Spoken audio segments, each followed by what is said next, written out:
What time's what, you? To train. Why is it extreme? It ain't like this for Swansea. It isn't Swansea though, is it? It's in Birmingham and Villa. Works well, they don't take no trouble. That's what we want, don't we? Still shocking.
Afternoon, how are you? Good, thank you. People talk about Man United, Man City, Liverpool, Everton, Tottenham, Arsenal, but how big in your mind is Villa Blues? I think for a Brummie, it's the same as Manchester City, Manchester United for a Manc. It's no different. But it's exciting. Looking forward to it. There's a lot of anticipation about it.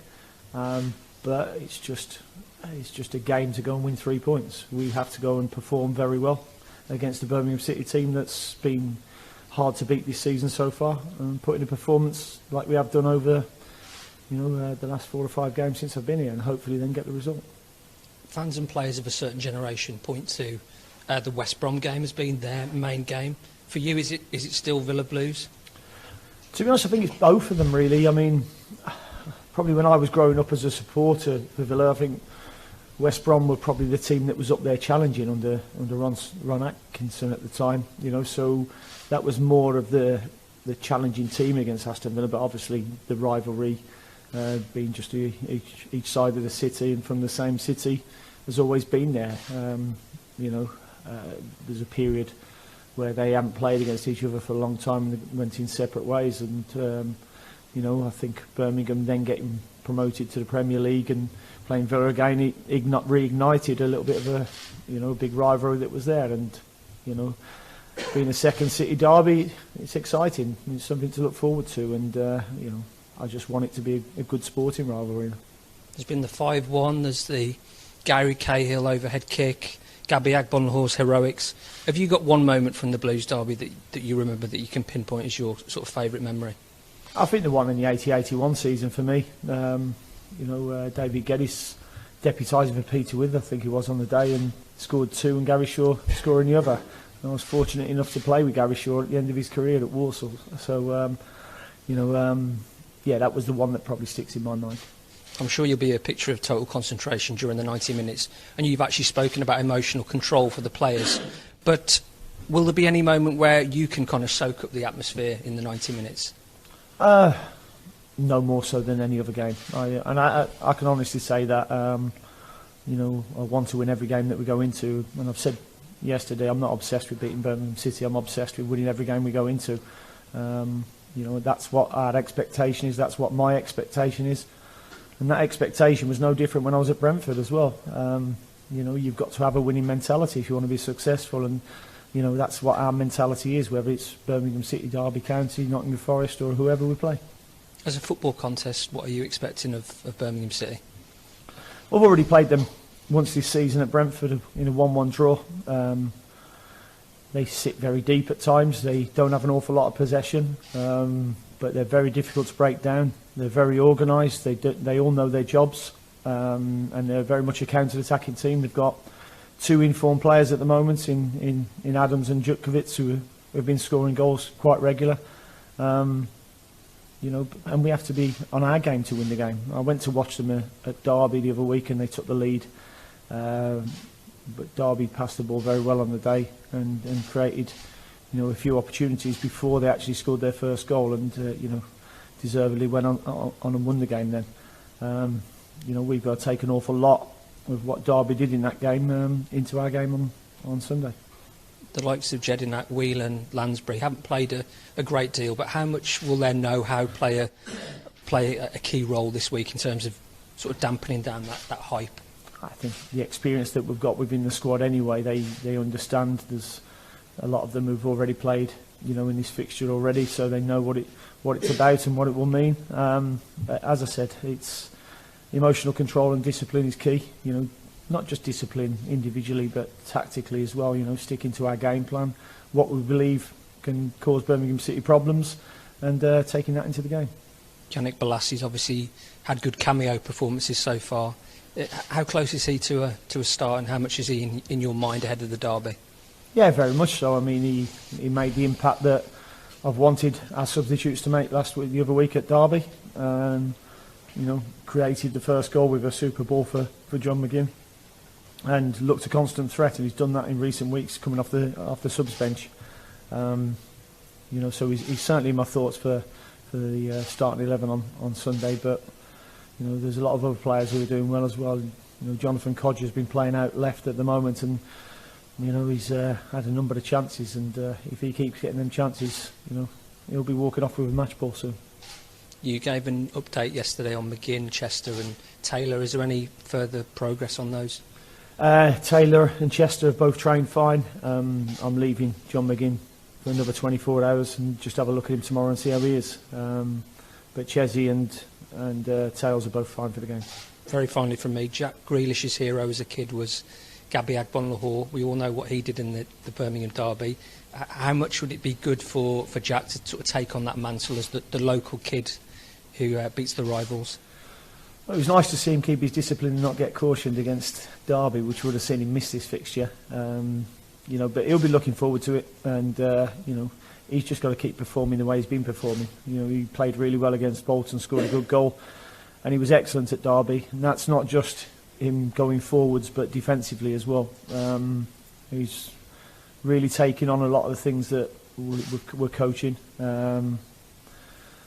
Intelligence-wise, football intelligence, he's very good, and he's getting better and better, and he'll look forward to this game, and you know, we'll want to make his mark on it. But as I said before, emotional control will be key for him.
I'll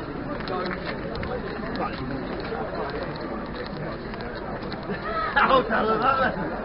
That's why I get on the jail for his goal. You should make sure you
You know, I was cheering that the yellow card in the second half. It already come in the first, you know. Birmingham, we shall not be moved. We shall not move. Aston,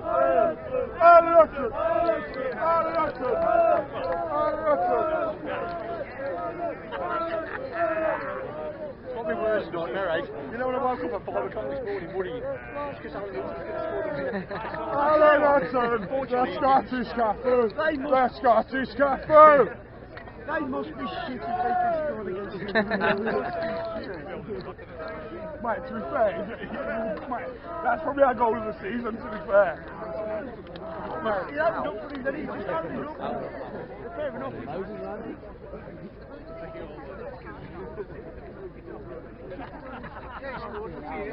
Could have gone another one.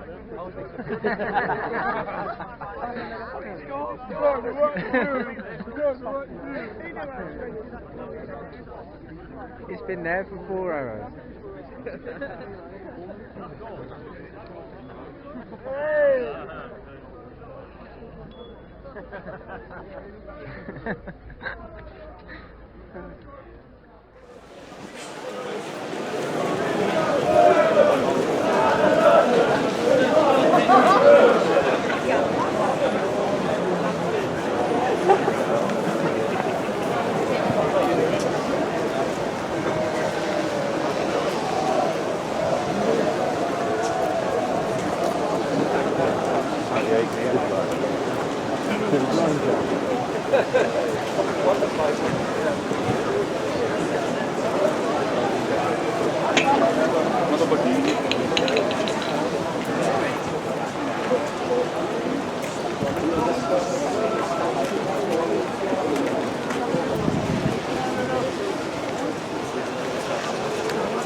Any opportunities to go and press them because they don't make too many passes in their own half. Djukovic does very well at keeping the ball in and around him, and you know, they've scored the goal, which, you know, the first goal should have been a foul on the goalkeeper. I think Adams has pulled his shirt and pulled him down, and the referees missed that, and then we got away with one when he's hit the post. But we've got some little bits of brilliance in the team. You know, Albert's put 2 on a plate, you know, for the 2 goals, and you know, it was good to get them in at half time and talk about breaking lines and moving the ball a bit quicker, which we did in the second half. I thought we probably showboated a little bit too much and gave the ball away cheaply for their second, and then we got the cushion at the end. And I said to the players, I want them to go and score more, because I think we've got a squad here that's capable of going and scoring more. But I must admit the last couple of minutes gave me time to take it all in and actually enjoy it. Because I still didn't think it was over right until the end. Topsy-turvy game, like you said. Is that just what comes with a derby and a game of this magnitude? Yeah, I expected the first 10 minutes to be quite frantic, but I thought we got carried away into the game a little bit, and we were too slow on the ball, played in front of them, which is one of the things that I spoke about not doing. We needed to build up with a 3, which we did, but we just didn't move it quick enough. We needed to break their front 2 lines and get at their midfielders and slide balls through. And we didn't really do that until after 30 minutes. How pleased with you, in particular with the first half turnaround, Codger and Grealish scoring in quick succession? Yeah, I mean, and Jack arriving at the far post, as a midfielder, that's where the areas we want to get them in. I mean, I think the first goal, there's 4 of our players or 5 of our players in their penalty box. So that's more of the, we watched them back at half time in the dressing room because, just to show the players how quickly we moved the ball to create the overloads on the outside, which we had to do. So really pleased that we turned that around. I still wasn't happy at half time because we hadn't played well. Second half was better, but, we still need to drive forward more to try and score more goals. Emotionally, can you imagine what Jack would have gone through? Yeah, I can, because I was going through it myself a little bit. But I'm really pleased for him. I don't believe he's been on the losing team against Birmingham at all. So long may that continue for him. And Alan Hutton, where did that come from? Is that off the training ground? To be fair, he scored some good goals. He's a good finisher. Since I've been here, his application attitude and his qualities that he's got as well has been exceptional. So really pleased for him. That's 3 wins on the bounce now, 2 big back-to-back results. How much momentum can this give the team? Well, hopefully he can give them a lot, because we've beat a team that hasn't been beaten many times this season. They're hard to beat, and we've beaten 4-2, and we're working very hard to get it. We haven't played that well today and won the game, so to score 4 goals and not play as well as we can do is something that we can certainly build on. That's for sure. You said you had 5 minutes or so at the end to take it in. What was going through your mind? I think it was when Lukas Djukovic was getting brought off. It just gave me the chance to turn around and just take in a little bit of the atmosphere and the supporters, and I could look at the family up there. So really pleasing. I know what it means to a lot of people, and it gives us the bragging rights. But as I said before the game, that's all it is. It's sporting rivalry. It's only 3 points, and we move on from here now. Just a bit of housekeeping. Henry Lamb's very good to see him back on the pitch, but had to come off pretty soon after that. Yeah, he got fouled, and he felt his hamstring at that time as well. So we'll have to assess how he is. He's been doing really well. He's played 2 or 3 games behind closed doors for us, and he's been pushing to get on there. And he started the game really well when he came on, and unfortunately, he's just got injured. John McGinn missed out. Where's he at? Will he be ready for Wednesday, do you believe? And how well do you think Whelan did in his absence? Yeah, I'm hoping he will be. He's had a calf injury. He's got a little bit of William Wallace in him. He wanted to play, but we had to pull him back a little bit because it's a big week with 3 games, and we can't lose him for too much longer. Straight back into it now. I suppose it's one of those, don't undo your hard work when you come back here on Wednesday night. No, as I say, playing at Villa Park I always enjoy, and I think we're a tough team to play against here. And when the fans are behind you like they were today, a tough game against Nottingham Forest, but one we believe we're capable of winning.